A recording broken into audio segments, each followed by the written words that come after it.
નમસ્કાર, સંદેશ ન્યૂઝના digital platform સાથે હું છું માલવી। 1 એપ્રિલથી નિયમો બદલાઈ રહ્યા છે, જેની સીધી અસર તમારા ખિસ્સા પર પડશે। નાણામંત્રી નિર્મલા સીતારમણે 1 ફેબ્રુઆરીએ ફાઇનાન્શિયલ યર 2025 અને 26 માટે કેન્દ્રીય બજેટ રજૂ કર્યું હતું, જેમાં તેમણે મધ્યમ વર્ગ માટે ઇન્કમ ટેક્સમાં મોટી રાહત આપી અને ઘણા નિયમોમાં ફેરફારની જાહેરાત પણ કરી હતી। અને હવે આ નિયમો 1 એપ્રિલથી જ લાગુ થઈ જશે। આ ફેરફારમાં ટીડીએસ અને ટીસીએસ જેવા નિયમોનો પણ સમાવેશ થાય છે। સિનિયર સિટીઝન અને મકાન માલિકોને મોટી રાહત મળશે, કારણ કે કેન્દ્ર સરકારે બજેટમાં જાહેરાત કરી હતી કે સિનિયર સિટીઝન માટે ટીડીએસ કપાત ડબલ કરવામાં આવશે। પહેલા 50,000 રૂપિયા હતા, જે હવે 1 લાખ રૂપિયા થઈ ગયા છે। તેનાથી તેમને હવે મોટી રાહત મળશે।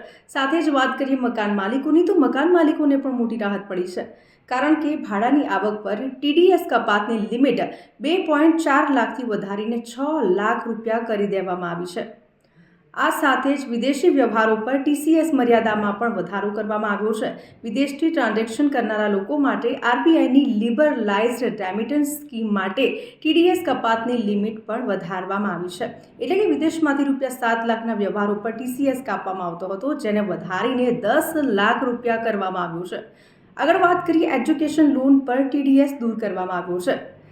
સ્પેસિફિક ફાઇનાન્શિયલ ઇન્સ્ટિટ્યૂટ્સ પાસેથી એજ્યુકેશન લોન પર ટીસીએસ કપાત દૂર કરવામાં આવી છે।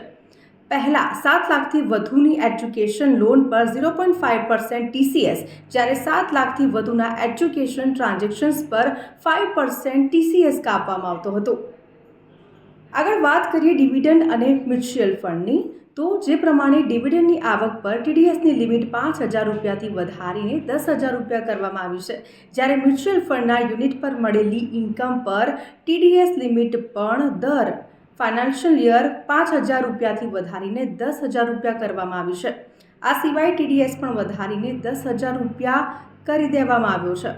હવે વાત કરીએ એલપીજીની કિંમત, જે ઓઇલ કંપનીઓ દર મહિનાની 1લી તારીખે બદલતી હોય છે। એટલે કે એલપીજીના ભાવની દર મહિને સમીક્ષા કરવામાં આવે છે અને 1 એપ્રિલની વહેલી સવારે સિલિન્ડરના ભાવમાં પણ બદલાવ જોવા મળે છે। એટીએફ અને સીએનજી અને પીએનજીના દરોની વાત કરીએ તો દર મહિનાની 1લી તારીખે ઓઇલ કંપનીઓ એટલે કે એર ટર્બાઇન ઇંધણ એટલે કે એટીએફ અને સીએનજી અને પીએનજીની કિંમતોમાં પણ થોડો ફેરફાર કરે છે। તો આ 6 ફેરફારો થવા જઈ રહ્યા છે, જેનો અમલ 1 એપ્રિલ 2025થી જ લાગુ થઈ જશે। તો આવા જ ઇન્ફોર્મેટિવ વિડીયો જોવા માટે સંદેશ ન્યૂઝના ડિજિટલ પ્લેટફોર્મ સાથે જોડાયેલા રહો।